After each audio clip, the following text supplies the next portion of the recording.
नमस्कार, आप देख रहे हैं द न्यूज बर्ड और मैं हूं आपके साथ कृत्य सुधा। खबरों पर जाने से पहले एक नजर डालते हैं आज की हेडलाइंस पर। कांस्टेबल सुनील का शव लाया police line, guard of honour राजकीय सम्मान से विदाई।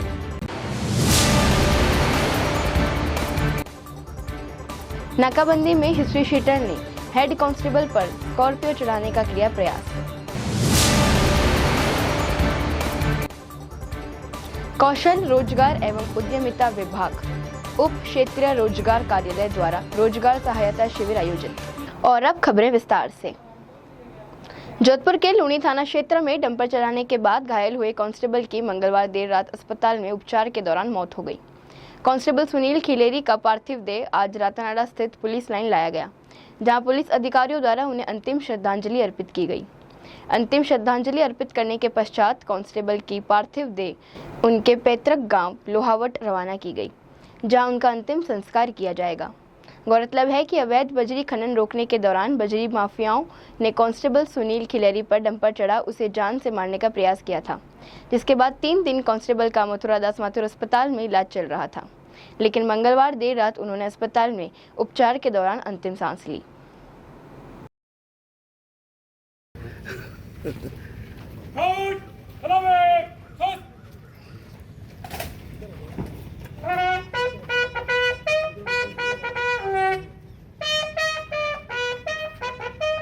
बिल्कुल 2 दिन पहले ये बहुत ही दुखद घटना घटी थी और 2 दिन से जो हमारा जांबाज सिपाही है सुनील बिश्नोई, इसका एमडीएम में इलाज चल रहा था।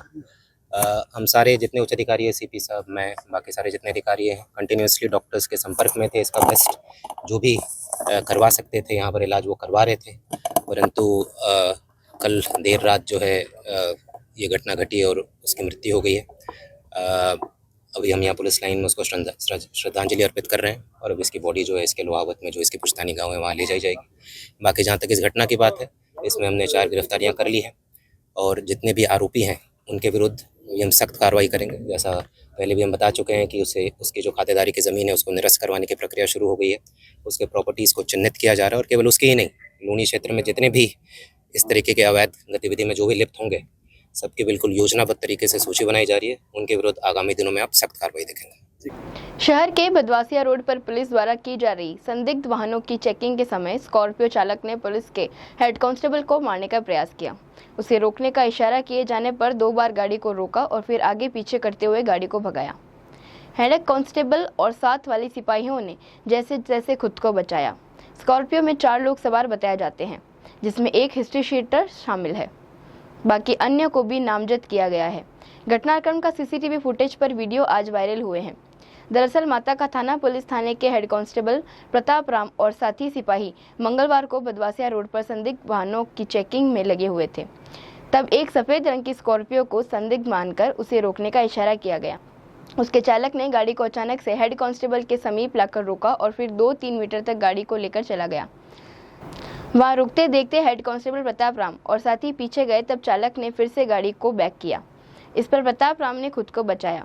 इसके बाद फिर से गाड़ी को आगे तकरीबन 10-12 मीटर तक चलाया और फिर बैक लेकर हेड कांस्टेबल प्रताप राम और साथी सिपाही को कुचलने का प्रयास किया, मगर उन्होंने पीछे हटकर अपनी जान बचाई। इसके बाद स्कॉर्पियो चालक गाड़ी को तेजी से भगा ले गया। इसमें सवार व्यक्तियों की पहचान राहुल कछवाहा, गौरव चौहान, नीरज और सुनील चौहान के रूप में की गई है। इनके खिलाफ माता का थाने में राजकार्य में बाधा डालने का प्रकरण दर्ज किया गया है। इसमें एक आरोपी माता का थाना का हिस्ट्री शीटर बताया गया है। जोधपुर ग्रामीण पुलिस की डीएसटी टीम ने ऑपरेशन भोकाल के तहत बड़ी कार्रवाई करते हुए शातिर तस्करों के कब्जे से 750 ग्राम अफीम दूध बरामद किया है। जोधपुर ग्रामीण पुलिस अधीक्षक राममूर्ति जोशी ने बताया कि अवैध मादक पदार्थों की तस्करी की रोकथाम के लिए पुलिस लगातार ऑपरेशन कर रही है। उसी के चलते शातिर तस्कर के कब्जे से 750 ग्राम अफीम दूध बरामद करते हुए 3 तस्करों को गिरफ्तार किया है। उन्होंने बताया कि आरोपी ने स्विफ्ट डिजायर कार में एक खुफिया बॉक्स बना रखा था, जिसमें वह तस्करी का माल छुपाता था। आरोपी लंबे समय से तस्करी में लिप्त था, उसे पूछताछ जारी है। जयनारायण व्यास विश्वविद्यालय के सेवानिवृत्त कर्मचारियों द्वारा पेंशन संबंधित मांगों को लेकर धरना प्रदर्शन लगातार जारी है। सेवानिवृत्त कर्मचारियों ने बुधवार को प्रदर्शन करते हुए कुलपति का घेराव किया। इन कर्मचारियों ने बताया कि विश्वविद्यालय में वित्तीय अनियमितता है, जिसके उच्च स्तरीय जांच होनी चाहिए। उन्होंने बताया कि पेंशनर्स को पेंशन का भुगतान नहीं किया जा रहा है। बार बार प्रदर्शन करने के बावजूद भी प्रशासन के कान में जू तक नहीं रेंग रही है। उन्होंने बताया कि विश्वविद्यालय का बजट ही पारित नहीं है, उसके बावजूद प्रशासन द्वारा अन्य भुगतान किए जा रहे हैं, जो कि शक के घेरे में है। धरना प्रदर्शन के दौरान बड़ी संख्या में पेंशनर्स उपस्थित रहे। शक्ति कौन सी? एकता एकता। हमारी शक्ति कौन सी? एकता एकता। वाइस चांसलर होश में आओ, होश में आओ, होश में आओ। वाइस चांसलर होश में आओ, होश में आओ, होश में आओ। होश में आके बात करो, बात करो, बात करो। होश में आके बात करो, बात करो, बात करो। अभी हम 19 तारीख को हमारा प्रदर्शन था और 19 तारीख को ही हमने तय किया कि 20 तारीख से हमारा धरना और प्रदर्शन होगा। रोजाना 2 घंटे हम विश्वविद्यालय के केंद्रीय कार्यालय में धरना और प्रदर्शन करेंगे, क्योंकि पिछले 3 सालों से विश्वविद्यालय के सेवानिवृत्त कर्मचारी पेंशन के लिए परेशान हैं। हर महीने हमें धरना प्रदर्शन करके कुलपति का घेराव करके हमें पेंशन मिलती है। तो उस दुविधा को कब तक झेलेंगे, जब हमारे कुलपति भी अभी नहीं है, न कुल सचिव है, न वित्त अधिकारी है। तो विश्वविद्यालय पिछले 2-3 महीनों से बिना किसी अधिकारी के चल रहा है। हम इस बात को गवर्नर साहब को, मुख्यमंत्री को, चीफ सेक्रेटरी को, सभी को अवगत करा रहे हैं कि विश्वविद्यालय बिना किसी प्रशासनिक अधिकारी के चल रहा है। आप उन पर सख्त कार्रवाई करिए, उनको निर्देश दीजिए कि वो यहाँ रहें। लेकिन दुर्भाग्यवश रजिस्ट्रार महीने में 5-7 दिन आती है तो 2 घंटे बैठ के वापस चली जाती है। कुलपति 1 महीने से आए थे, 25 तारीख को गए थे उदयपुर, 25 तारीख को वापस आए। हम यहाँ धरने पे बैठे थे, हमने कुलपति से कहा कि आप आइए। वो मीटिंग करते रहे घर पे, लेकिन यहाँ हमारे बार बार आग्रह के बावजूद भी नहीं आए। तो हमने उनको कहा कि आपकी मीटिंग को हम डिस्टर्ब करेंगे, आप आ जाइए। तब वो 1:45 बजे आए और आकर के हमें बताने लगे कि हमारा ये हमने कहा साहब हमें कोई बहाना नहीं चाहिए, आपने 3 महीने से पेंशन नहीं दी हमें, इंजीनियरिंग कॉलेज वालों को 6 महीने से नहीं दी, तो हमें पेंशन कब दे रहे हैं, आप हमें डेट बताइए। पिछले 6 महीने से हमारी पेंशन बकाया है। इसको लेकर के हमने कई बार मौखिक तौर पर वाइस चांसलर से या प्रशासन से बात की, लेकिन प्रशासनिक अधिकारी इतने गंभीर नहीं है इस विषय को लेके। और आमदनी विश्वविद्यालय की ये नहीं है, छात्रों की फीस है और भी कई तरह के हमारे जो एफिलिएशन कॉलेज वाले हैं उनका भी धन हमारे पास आता है। लेकिन जिस नगरी का राजा ही अव्यवस्थित होगा तो प्रजा को तो भुगतना ही है। आज हमारा कुलपति पिछले 1 महीने से गायब है, महीने बाद वापस आया है और आकर भी एक बहाना बना रहा है कि मेरे पास पैसा नहीं है या मैं सरकार से मांगूंगा। 91 में पेंशन हमारी कंपलसरी रूप से राज्य सरकार ने लागू की थी, उसके बाद से लेकर पेंशन मिल रही है। लेकिन अफसोस के साथ कहना पड़ता है कि हर 2 महीने 3 महीने बाद में हमें पेंशन के लिए यहाँ पर धरने प्रदर्शन करने पड़ते हैं। कौशल रोजगार एवं उद्यमिता विभाग उप क्षेत्रीय रोजगार कार्यालय जोधपुर द्वारा बुधवार को रोजगार सहायता शिविर आयोजित किया गया। युवाओं को रोजगार देने के उद्देश्य से आयोजित इस शिविर में करीब 21 निजी कंपनियों द्वारा प्लेसमेंट के लिए साक्षात्कार लिए गए। प्रदेश सरकार की ओर से आयोजित इस शिविर में बड़ी संख्या में युवाओं ने अपनी अपनी योग्यता अनुसार अलग अलग कंपनियों से साक्षात्कार दिया। रोजगार उत्सव के दौरान युवा पूरे जोश और उत्साह के साथ साक्षात्कार देने के लिए पहुंचे। युवाओं को आगामी रोजगार की संभावनाओं को देखते हुए उनकी काउंसलिंग भी की गई। उसमें अपने को सबसे पहले आप अनएम्प्लॉयड हो, कोई दिक्कत नहीं है, लेकिन आपको जो एजेंसी एम्प्लॉयमेंट देना चाहती है, जरूरी नहीं है कि वो आपका सिलेक्शन करे, आपको भी उसका सिलेक्शन करना है कि मुझे कहाँ पे इंटरव्यू देना चाहिए। आप अपनी स्किल, अपनी एलिजिबिलिटी के बेस पे ये देखें कि इनमें आज जो इतने 20 एजेंसीज बैठी है उसमें कहाँ मुझे अप्रोच करनी चाहिए। वो आप खुद को मूल्यांकन खुद का ही करना होगा। उसके बाद आप जो भी एजेंसी है उसके जो अधिकारी यहाँ बैठे हैं, पदाधिकारी, उनसे बात करें, अपना बायोडेटा उनको दिखाएं और उसके बाद में आप आगे बढ़ें।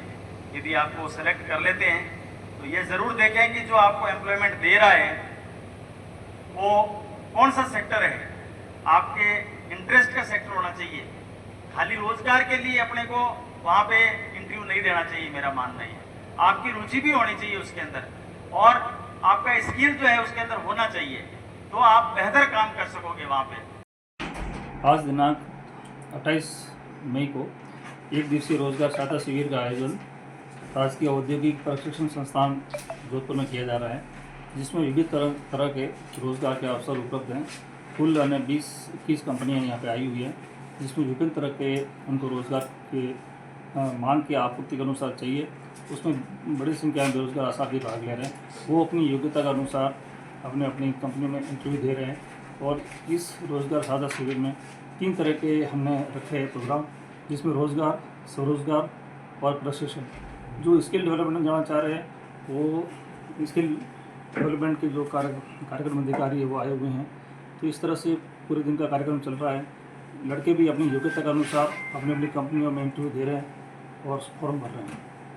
भारतीय सेना के ऑपरेशन सिंदूर की सफलता के बाद के सम्मान में तारानगर में बुधवार को सर्व समाज के लोगों ने तिरंगा यात्रा निकाली। सुबह लगभग 8 बजे से नगरपालिका से शुरू हुई यात्रा बस स्टैंड, अंबेडकर सर्कल सहित मुख्य बाजार से होते हुए गढ़ कार्यालय तक पहुंची। भारत माता की जय, भारतीय सेना जिंदाबाद के नारे लगाते हुए सर्व समाज के लोगों ने जोश के साथ तिरंगा यात्रा में शामिल हुए। पूर्व नेता प्रतिपक्ष राजेंद्र सिंह राठौड़ ने कहा कि हमारी भारतीय सेना ने दुश्मन देश का जो हाल किया है वो सबके सामने है। हमें हमारी सेना पर बहुत गर्व है। पराक्रम राठौड़ ने यात्रा में शामिल होने वाली सभी गणमान्य लोगों का धन्यवाद ज्ञापित किया। गूडा विष्णुयान के क्षेत्र के युवा गौ भक्त राज्य स्तरीय सेवा पुरस्कार से सम्मानित धर्मेंद्र बिश्नोई ने अपना जीवन मूक प्राणियों की सेवा में लगा दिया है। पिछले 53 दिनों से अपने निजी सेक्टर टंकी के साथ तालाबों, खेलियों में पानी भरने का कार्य कर रहे हैं। तत्पश्चात इससे पहले भी उन्होंने कई वर्षों से मूक प्राणियों की भरपूर सेवा की। ठाकुर बताते हैं कि मूक प्राणियों की सेवा में पानी के लिए मुझे कई तरह की समस्याओं का सामना करना पड़ रहा था। उसके बावजूद भी मैंने कई वर्षों से लगातार कर्म में आज इस वर्ष भी 53 दिनों से मूक प्राणियों की सेवा करता आ रहा हूं और दूर दूर से पानी लाकर मूक प्राणियों की सेवा जारी रखी हुई है। क्षेत्र में कहीं पर भी गौ माता प्यासी नहीं रहे। इस अभियान को लेकर 53 दिनों का यह सफर पूर्ण हुआ और आगे भी गौ सेवा निस्वार्थ रूप से जारी रहेगी। आइए अंत में एक बार फिर से नजर डालते हैं इस वक्त की खास हेडलाइंस पर। कांस्टेबल सुनील का शव लाया police line, guard of honour राजकीय सम्मान से विदाई।